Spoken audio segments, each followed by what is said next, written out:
Have you heard a music that moved a legend to tears? Even famous Paul McCartney feels music's emotional pull. He cried over one song while writing some of the most beloved in history. What song influenced a Beatle? Answers may surprise you.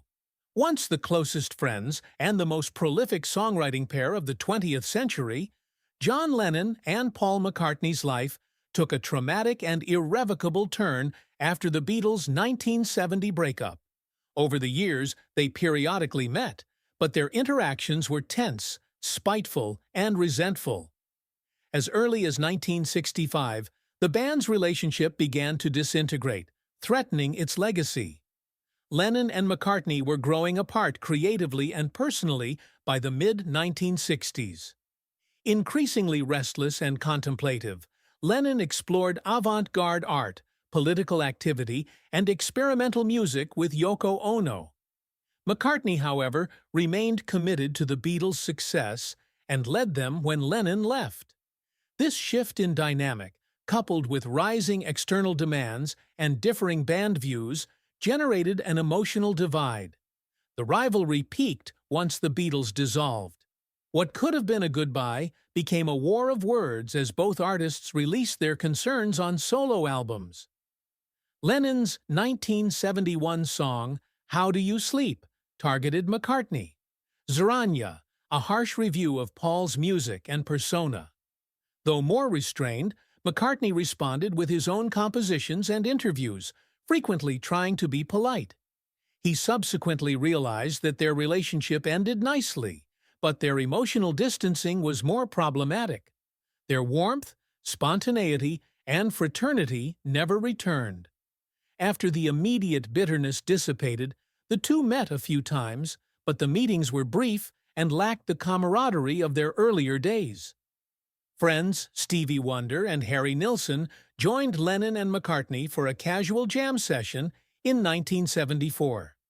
The tape was never released, but Beatles fans treasured it as a symbol of their brief musical revival. In 1976, a near-mythic occasion occurred. In New York, they saw Lorne Michaels on Saturday Night Live joke about paying the Beatles $3,000 to rejoin. Lennon and McCartney pondered driving a cab to the studio to surprise everyone. They decided against it, their last time together. After that, they only spoke sometimes, vestiges of their friendship. The two former bandmates' alienation grew after Yoko Ono canceled a last meeting. After 1976, they never met again. Their final talk was full of warmth and regret. Lennon said, "Think about me sometimes, my old friend," as he left Paul. It was a simple but moving act. Lennon's harsh edges hide fragility. Paul would relive this statement in 1981 with much emotion. McCartney worked with Carl Perkins, one of his and Lennon's musical inspirations, on Tug of War. My Old Friend was Perkins' memorial to Lennon's death the year prior. McCartney was moved by the lyrics. Lennon had told him, "Think about me every now and then, my old friend," in their final meeting. Paul was hit by a lightning bolt. He cried over John Lennon, their friendship, and the things left unsaid.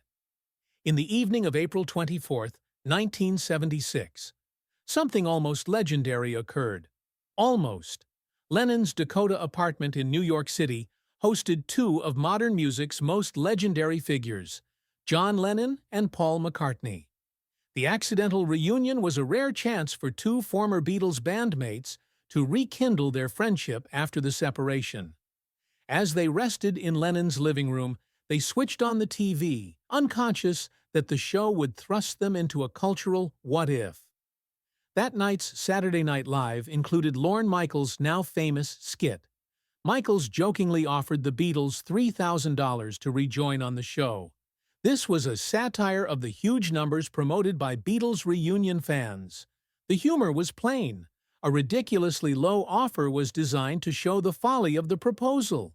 NBC had no idea that John and Paul, two Beatles, were watching and just a few blocks from the studio where the show was transmitted live. McCartney and Lennon stared at each other, amused and curious. A flash of inspiration struck. What if they went? What if they went to 30 Rockefeller Plaza, entered Studio 8H, and got half the $3,000?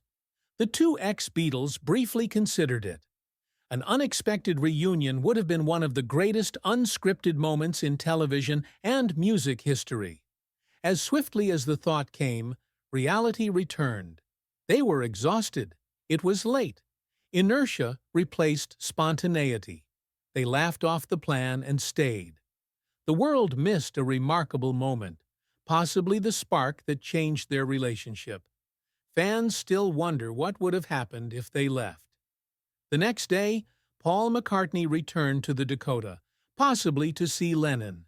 He may have imagined they could play music together like they had 2 years before during a jam session. But Lennon was thinking differently. His life had changed drastically since his missing weekend years. He was raising his son Sean and fading from the spotlight. That day, Lennon refused Paul's knock.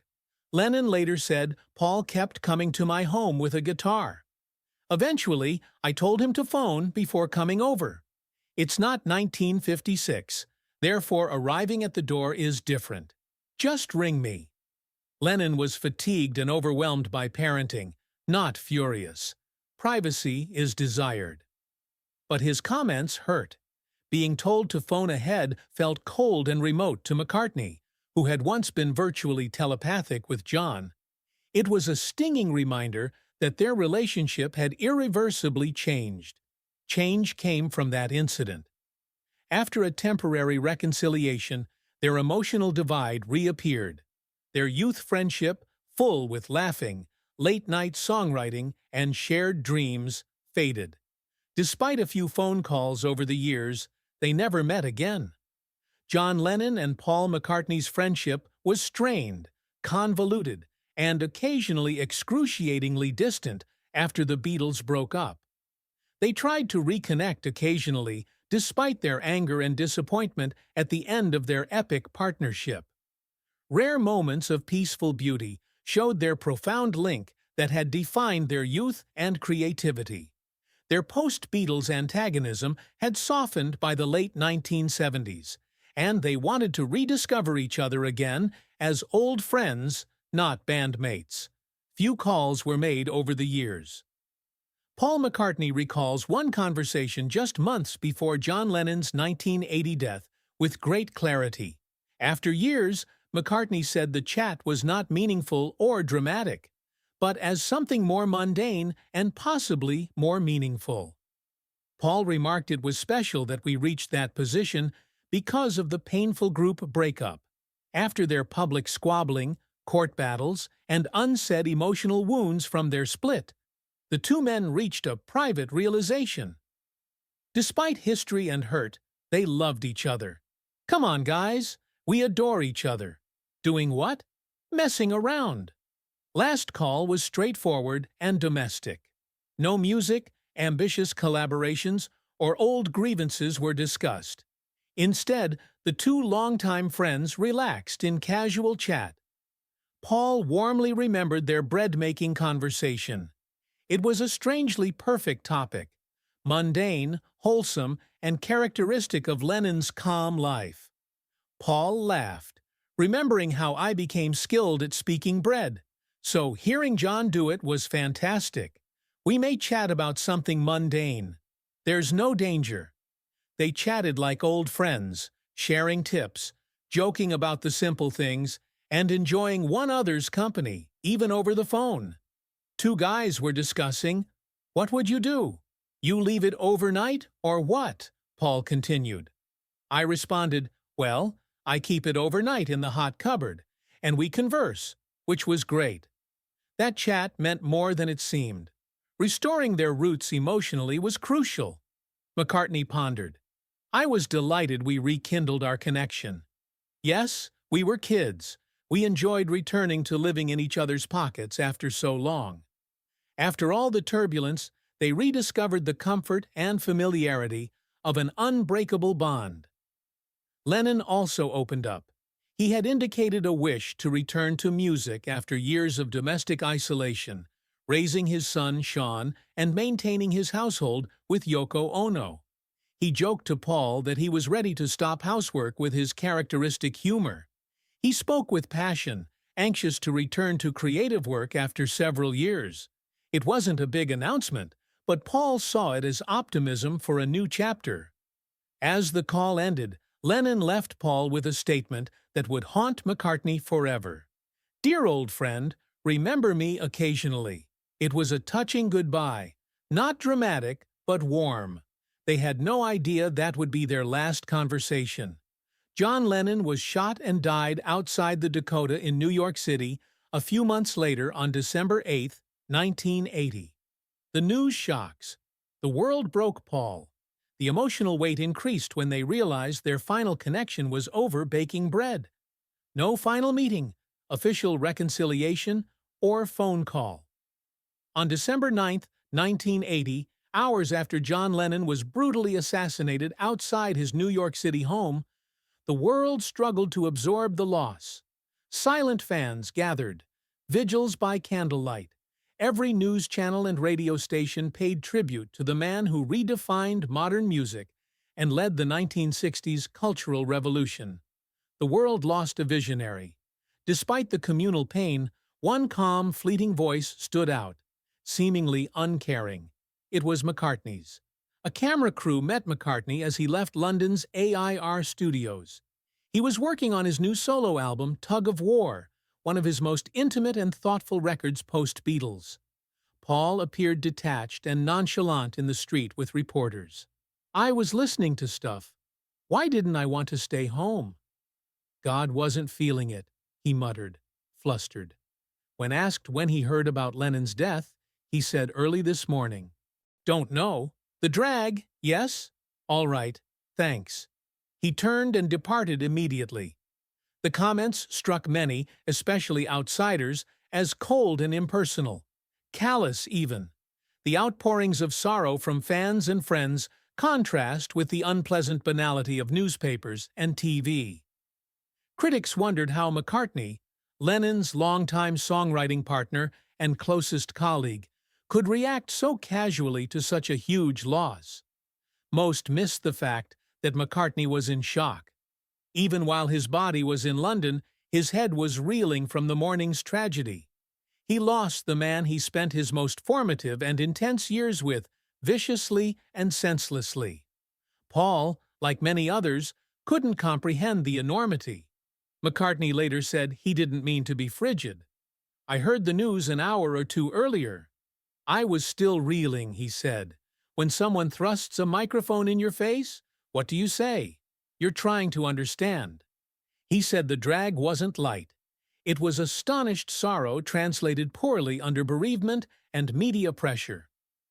Paul was in the middle of recording Tug of War, his first major project since Wings collapsed. He returned to George Martin, the Beatles' iconic producer, for the record, which was originally set to be a creative resurrection. It also featured Ringo Starr, Stevie Wonder, and Carl Perkins, who influenced Paul's work. After John's death, the sessions became more emotional. The song Here Today was Paul's personal homage to Lennon. As an imaginary conversation, the lyrics highlighted Paul's unspoken words, unresolved feelings, and unwavering affection for his old friend. This song's tenderness, real honesty, and gentle melancholy contrasted with the truncated soundbite that had garnered criticism. It revealed McCartney's sadness through song, his own language, rather than public scrutiny. Another dramatic moment during the Tug of War was when Carl Perkins played Paul a Lennon tribute song. The song's melancholy line was, "Think about me sometimes, old friend." Exactly what Lennon told Paul in their last call. While the music played, Paul cried. No camera, interview, or embarrassing quote. A man quietly mourning his sibling, for better or worse. Paul McCartney openly admired Carl Perkins. Paul, like his Beatles friends, idolized the rockabilly superstar whose twangy guitar riffs and soulful voice shaped early rock and roll. Beatles classics like Blue Suede Shoes and Honey Don't were influences and standards. Perkins always appreciated the band's live and studio covers of his tunes. He was grateful for the musical tribute throughout his life, and for the Beatles' profound respect. After Wings ended in the early 1980s, Paul McCartney wanted to reconnect to his musical and emotional roots. Paul recruited a few performers he admired and whose friendships he valued for his 1982 album, Tug of War. Carl Perkins was one. Get It, a fun vintage duet, showed the two legends' love and playfulness. The discussions were useful and personal. Paul and Linda McCartney enthusiastically welcomed Carl into their house for recording. In their peaceful welcome, something extraordinary happened. Perkins brought his new song to Paul one morning. He said he woke up in the middle of the night with lyrics he couldn't ignore.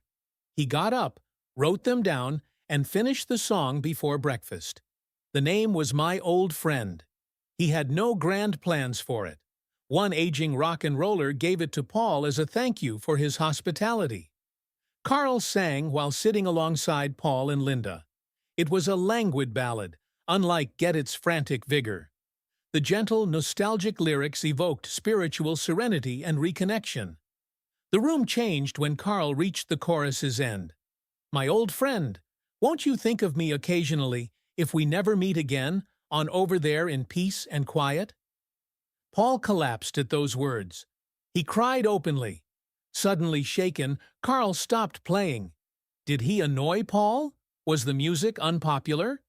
He glanced to Linda for an explanation. Linda comforted Carl with a gentle arm. It's lovely, Carl, she said. That was John's last message to Paul. That event unleashed Paul's anguish, which had been quiet since John Lennon's murder in December 1980. Carl Perkins accidentally touched McCartney's heart in one impromptu performance. During Paul's last chat with Lennon, John said farewell, simply and deeply. Dear old friend, remember me occasionally. As if Lennon had whispered the words into Carl's ear, the song's refrain repeated them. Carl and Linda found the moment mystical. It didn't seem random. It felt like John's love and serenity had extended across time and space to give Paul one more gift through the music. Carl, shocked to learn about Lennon's goodbye. The late-night inspiration he believed was simple became hallowed. Paul revered that moment later. Although not released as part of Tug of War, Paul kept the song as a personal closure.